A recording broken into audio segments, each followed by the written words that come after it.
तो welcome back कीजिएगा फिर से धमाकेदार वीडियो में। इस वीडियो में क्लास 10th का जो देख लीजिएगा गणित का पेपर इस वीडियो में कंप्लीट होने वाले है। तो कोई आपको वीडियो के एंड तक वॉच करना है, तो चलिए फटाफट इस पेपर को फुल सॉल्यूशन सहित कंप्लीट कर लेते हैं। तो कोई सभी क्वेश्चनों की आपके हल आपको इस वीडियो में कंप्लीट होने वाले हैं। तो चलिए सभी स्टूडेंट वीडियो को लाइक एंड चैनल को सब्सक्राइब। देख लीजिए जो पेपर है आपका कुछ इस तरह का रहने वाला है। तो चलिए फटाफट क्वेश्चन नंबर 1 से आपके क्वेश्चन कंप्लीट करा देते हैं।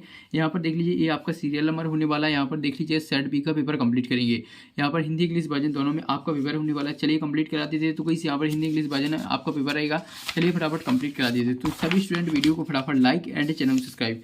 तो देख लीजिएगा यहाँ पर पहला क्वेश्चन है। चलिए थोड़ा जूम कर देते हैं। तो देख लीजिएगा यहाँ पर सही विकल्प चुनना है जो कि 6 नंबर की। चलिए पहला क्वेश्चन है। यहाँ पर इसमें संख्याओं 5, 15, 20 के लिए एलसीएम और एचसीएफ का अनुपात होगा 9:1 होगा या 4:1 और 11:1 और 12:1। तो इस करेक्ट आंसर इसका लगा लीजिएगा डी ऑप्शन। आपको करेक्ट आंसर लगा लेना, ठीक है। तो इस डी ऑप्शन पर हम टिक कर दिया है। इसके बाद दूसरा जाता है। दूसरा देखिए बहुपद ए एक्स प्लस बी का शून्यांक हुआ। तो इसका हो जाएगा ए बटे बी दिया हुआ, बी बटे सी और माइनस बी बटे सी और ए बी। करेक्ट आंसर इसका लगा लीजिएगा माइनस बी बटे सी। इसका सी ऑप्शन करेक्ट आंसर हो जाएगा। इसके बाद नेक्स्ट तीसरा क्वेश्चन आ जाता है। रेखे के समीकरण योग में दिया हुआ A x plus B y plus C बराबर 0 तथा A x plus B y minus C बराबर 0 का एक अद्वितीय हल होने A x plus B y plus C बराबर 0 की शर्त है। तो इसमें ऑप्शन दिए हुए हैं ए बी सी डी। तो इसका ए ऑप्शन ही राइट आंसर हो जाएगा। A1/A2 बराबर नहीं है B1/B2 के। तो वही जल्दी से स्क्रीनशॉट ले लीजिएगा। इसके बाद नेक्स्ट जाता है फोर्थ क्वेश्चन। इसमें देख लीजिए फोर्थ क्वेश्चन में यहाँ पर ए पी दिया हुआ 2, 4, 6, 10 में सर्वांतर है। तो वही इसका सर्वांतर -3 है, -4 प्लस 4 और 0, 8। तो इस करेक्ट आंसर इसका हो जाएगा -4। इसका ये ऑप्शन करेक्ट आंसर हो जाएगा, ठीक है। इसके बाद नेक्स्ट जाता है पांचवा। चलिए पांचवा देख लेते हैं। पांचवा द्विघात समीकरण में मूलों की अधिकतम संख्या होती है। तो इस मूलों की अधिकतम संख्या कितनी होती है? 0, 2, 1, 3। तो इस करेक्ट आंसर इसमें हो जाएगा 1। इसमें आपको करेक्ट आंसर लगा देना 1 सी ऑप्शन। इसके बाद नेक्स्ट जाते हैं आपके छठवां क्वेश्चन की ओर। किसी त्रिभुज के शीर्ष 4, 3 दिया हुआ, 2, 3 तथा -3 और 6 हैं, उसके केंद्र के निर्देशांक हो गए। तो इसके जो निर्देशांक हो गए -1 और 1 हो जाएगा, 1, 2 हो जाएगा, 1 -1 होगा या 1, 2, 2 माइनस होगा। तो वैसे इसका करेक्ट आंसर आपका बी ऑप्शन हो जाएगा 1 और 2। तो इस बी ऑप्शन करेक्ट आंसर लगा लेना, ठीक है। इसके बाद नेक्स्ट देखेंगे। नेक्स्ट जाते हैं इंग्लिश मीडियम पर। चलिए फटाफट इंग्लिश मीडियम वाले जो है स्टूडेंट देख लीजिएगा। जैसे हमने हिंदी मीडियम में बता दिया आपको उसी तरह इंग्लिश मीडियम में लगा लेना। इसके बाद नेक्स्ट जाते हैं नेक्स्ट क्वेश्चन दूसरा की ओर। तो इस नेक्स्ट क्वेश्चन दूसरा है। क्वेश्चन दूसरा में देख लीजिए आपको रिक्त स्थान है। चलिए कंप्लीट करेंगे रिक्त स्थान आपके। चलिए कंप्लीट कर लेते हैं। तो इसमें देख लीजिए पहला रिक्त स्थान है √2 1 ... संख्या कैसी परिमेय अपरिमेय। तो इसमें हो जाएगा अपरिमेय। इसके बाद नेक्स्ट देखेंगे। नेक्स्ट है आपका दूसरा क्वेश्चन। दूसरा क्वेश्चन दिया हुआ है द्विघात समीकरण दिया हुआ है x² प्लस x बराबर 0 के मूल की प्रकृति। तो इसमें हो जाएगा -3। इसके बाद है दो समरूप त्रिभुजों की भुजाओं का अनुपात 9:11 है। तो उनके क्षेत्रफलों का अनुपात ... होगा। तो इसका करेक्ट आंसर आपको कमेंट में बताना, ठीक है। इसके बाद है चौथा बिंदु 4, 0 ... अक्ष पर स्थित है। कौन सी अक्ष? एक्स अक्ष। तो इसमें आपका हो जाएगा एक्स अक्ष। इसके बाद है नेक्स्ट है पांचवा है 3 सेंटीमीटर ऊंची मीनार के पास 3 मीटर दूर स्थित बिंदु पर मीनार की चोटी का उन्नयन कोण ... होगा। आंसर आपका क्या हो जाएगा? 45 डिग्री। तो वही हमने लिख दिया करेक्ट आंसर। जल्दी से स्क्रीनशॉट ले लीजिए। इसके बाद नेक्स्ट जाते हैं। नेक्स्ट छठवां वृत्त के केंद्र से जीवा पर डाला गया लंब जीवा को ... करता है। क्या करता है? समद्विभाजित करता है। उत्तर हो जाएगा समद्विभाजित। तो इसका आपको उत्तर क्या लिख लेना है? समद्विभाजित। तो इस स्क्रीनशॉट ले लीजिएगा। सभी रिक्त स्थान आपके कंप्लीट। इसके बाद इंग्लिश मीडियम में फिल इन द ब्लैंक्स है। इसके बाद नेक्स्ट जाती है। नेक्स्ट सही जोड़ियाँ। चलिए सही जोड़ियाँ आपकी कंप्लीटली मिला देते हैं। तो इस सही जोड़ी में देख लीजिए आपको किस तरह मिलानी है। देख लीजिए यहाँ पर पहले का आपको देख लीजिए यहाँ पर ये तो तीसरा से मिल जाएगा, ठीक है। तीसरा से ये आपका चौथा से हो जाएगा।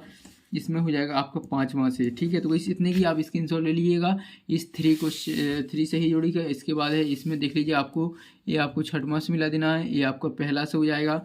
इसके बाद ये दूसरा से हो जाएगा। तो इसी आपकी सही जोड़ी कंप्लीट। फटाफट स्क्रीनशॉट ले लीजिए। इसके बाद है इंग्लिश मीडियम में। इसके बाद 4 क्वेश्चन आ जाता है। इसमें देख लीजिए आपको चौथा क्वेश्चन में एक शब्द वाक्य में उत्तर लिखना है जो कि 6 नंबर की। चलिए कंप्लीट करा देते हैं। तो वही देख लीजिएगा। इसमें पहला दिया हुआ पाइथागोरस प्रमेय का कथन क्या है। तो इस पाइथागोरस प्रमेय का कथन क्या है। इसके बाद है दूसरा क्वेश्चन मूल बिंदु के बिंदु x y की दूरी। तो इसकी दूरी हो जाएगी। तो इसमें लिख देना √x² प्लस y²। तो इसकी दूरी हो जाएगी x √x² प्लस y²। इसके बाद तीसरा है द्विघात समीकरण दिया हुआ A x plus B x plus C बराबर 0 के विभक्तर क्या है? तो वही इसका विभक्तर हो जाएगा डी बराबर हो जाएगा, इसमें डी बराबर हो जाएगा बी स्क्वायर माइनस 4ac। तो वैसे आपके देख लीजिएगा क्वेश्चन 3 कंप्लीट। इसके बाद नेक्स्ट रहता है 4 क्वेश्चन। उन्नयन कोण की परिभाषा, उन्नयन कोण को परिभाषित करना है, तो वैसे इसकी परिभाषा लिखना है, ठीक है। इसके बाद है 5वां, वृत्त की स्पर्श रेखा वृत्त को कितने बिंदुओं पर प्रतिच्छेद करती है? तो वैसे इसमें लिख देना आपको केवल एक बिंदु। क्या लिख देना है? केवल एक बिंदु पर प्रतिच्छेद करेगी, एक बिंदु। इसके बाद नेक्स्ट देख लेते हैं। नेक्स्ट है आपका वृत्त के क्षेत्रफल का सूत्र। तो वैसे इसके क्षेत्रफल का सूत्र क्या हो जाता है? पाई आर स्क्वायर होता है। तो वैसे इसका स्क्रीनशॉट ले लीजिएगा। ये आपके चौथा क्वेश्चन था कंप्लीट। इसके बाद आ जाते हैं यहाँ पर नेक्स्ट है इंग्लिश मीडियम में। तो वैसे इंग्लिश मीडियम वाले स्टूडेंट देख लीजिएगा आप। चलिए इसके बाद नेक्स्ट देखेंगे, नेक्स्ट पेज पर आ जाते हैं।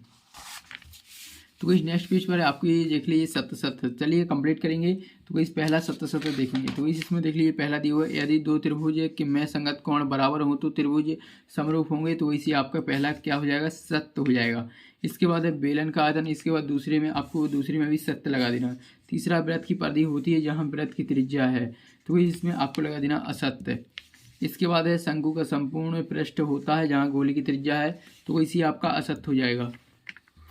इसके बाद नेक्स्ट जाते हैं। नेक्स्ट है आपका यहाँ पर 5वां है। 5वां देख लीजिएगा, ये किसी घटना की प्रायिकता 1 से अधिक होती है, तो कैसे इसका आपको लगा देना है असत्य। इसके बाद है किसी घटना की प्रायिकता ऋणात्मक नहीं हो सकती, तो वैसे आपका सत्य हो जाएगा। ऋणात्मक नहीं हो सकती तो वैसे आपका सत्य हो जाएगा। तो वैसे आपके 7 कंप्लीट हो जाती है। फटाफट स्क्रीनशॉट ले लीजिएगा। चलिए इसके बाद नेक्स्ट देखेंगे, next true false English medium में। इसके बाद 6वां प्रश्न देखेंगे। 6वां है संख्या 3825 को अभाज्य गुणनखंड के गुणनफल के रूप में व्यक्त करना है। चलिए इसके बाद नेक्स्ट देखेंगे। नेक्स्ट इसका अथवा है सिद्ध कीजिए कि 3√2 अपरिमेय संख्या है। इसके बाद देखेंगे 7वां देख लीजिएगा। इसका अथवा सिंपल है, देख लीजिए संख्या 6 और 20 का अभाज्य गुणनखंड विधि से आपको एचसीएफ और एलसीएम ज्ञात करना है। चलिए इसके बाद नेक्स्ट देखेंगे 8वां प्रश्न है आपका द्विघात बहुपद ज्ञात कीजिए जिसके शून्यांकों के योग और गुणनफल क्रमशः 5 और 3 है। इसका अथवा द्विघात बहुपद योग 6x - 2 - 3 - 7x के शून्यांक ज्ञात हो। इसके बाद चलिए नेक्स्ट देखेंगे। नेक्स्ट है आपका 9वां देख लीजिएगा। इसके बाद 10वां, तो इस 9वां का अथवा का स्क्रीनशॉट ले लीजिए। इसके बाद 10वां आ जाता है, तो वैसे रहा आपका 10वां। देख लीजिएगा 10वां का स्क्रीनशॉट ले लीजिएगा। इसके देख लीजिएगा रोमिला एक स्टेशनरी की दुकान से मैं गई और 9 रुपये में 2 पेंसिल और 3 रबड़ खरीदी। उसकी सहेली सोनाली ने रोमिला के पास नई तरह की पेंसिल और रबड़ देखी और उसने भी 18 रुपये में उसी तरह की 4 पेंसिल और 6 रबड़ खरीदी। तो वही चलिए इनकी आंसर हम आपको फटाफट बता देते। पहले क्वेश्चन देख लीजिएगा। इसके बाद नेक्स्ट आ जाते हैं। नेक्स्ट इसका अथवा है, देख लीजिए ये रहा इसका अथवा। इसके बाद नेक्स्ट देखेंगे 11वां है निम्नलिखित स्थिति को गणितीय रूप में व्यक्त करना है। तो वही देख लीजिए इसको गणितीय रूप में व्यक्त करना है। 2 क्रमांकगत धनात्मक पूर्णांकों का योगफल दिया हुआ 306, हमें पूर्णांक को ज्ञात करना है, ठीक है। इसके बाद है अथवा दिया हुआ गुणनखंडन विधि से आपको समीकरण को हल करना है। इसके बाद नेक्स्ट देखेंगे आपका 12वां, ऐसे प्रथम 10 धनात्मक पूर्णांकों का योग ज्ञात कीजिए जिसके जो 5 से विभाज्य हो। इसके बाद अथवा दिया हुआ है। इसके बाद है 13वां क्वेश्चन है। इसके बाद है 14वां। चलिए इसके बाद नेक्स्ट देखेंगे 14वां का अथवा देख लीजिएगा। इसके बाद आ जाता है 15वां के बाद 16वां देखेंगे, तो वैसे 16वां हो जाता है। इसके बाद देखेंगे 17वां, तो वैसे रहा आपका 17वां के बाद देखेंगे यहाँ पर अथवा 17वां का अथवा देखेंगे। इसके बाद देखेंगे 18वां, तो वही 18वां देख लीजिएगा। ये 18वां हो जाता है 18वां का अथवा। इसके बाद 19वां क्वेश्चन, 19वां का अथवा। चलिए इस स्क्रीनशॉट ले लीजिएगा। इसके बाद नेक्स्ट देखेंगे 20वां, तो वही से रहा 20वां। और वही हाँ ये पेपर आपको रियल समझ के नहीं पढ़ना है, इंपॉर्टेंट जो समझ के पढ़ना है। तो वही से इसके बाद आ जाता है 20वां का अथवा। ये रहा 21वां, तो वही 21वां के बाद देखेंगे 21वां का अथवा भी ये साथ में 22वां देखेंगे। 22वां देख लीजिए, ये रहा 22वां का अथवा है। इसके बाद है 23वां, तो वही से रहा 23वां। ये रहा इसका अथवा, तो वही से रहा आपके सभी क्वेश्चन कंप्लीट हो जाते हैं। चलिए अब क्वेश्चन जो है आपको अब नेक्स्ट जल्दी से फटाफट आप वीडियो को लाइक कर दीजिएगा एंड चैनल को सब्सक्राइब। तो वही मिलते हैं नेक्स्ट वीडियो में।